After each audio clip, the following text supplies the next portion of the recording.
I'm Tom Migut from Tom Migut Photography. By now you should probably know that I live in Scotland and starry nights is not something that we see very often here in Edinburgh.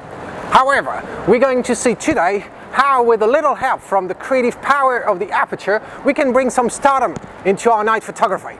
At the beginning of this series we talked about the Aperture, what it is and how it affects the depth of field and brings some creativity in your photography.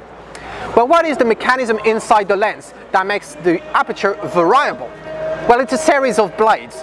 Whether by the turn of a dial on your camera or by the twist of a ring on your lens, those blades will close on each other or either step away from each other, making either a narrow aperture or a wide aperture. The shape of those blades closing on each other is the reason why we have a Stardom effect that I want to show you today. Therefore, I need a very high f value, so I'm going to go with f16 or f22 and we'll see which one is the best. And as you know me by now, when I shoot at night I usually shoot ISO 100. Therefore I cannot handhold my camera. I'm going to be using the tripod that is on right now, and I'm going to be using my cable release.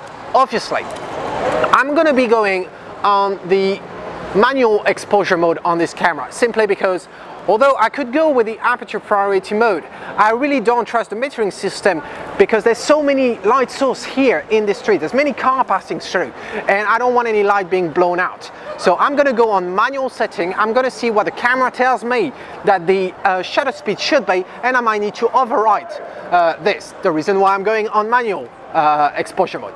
So let's see what we get and we talk about it right after.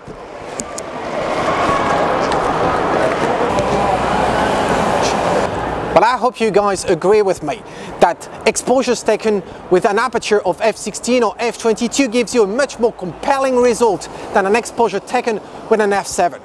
Well, now you know how to change those cloudy nights into starry nights. Well, until next time, this is Tom Migut saying, if you like it, well, capture it.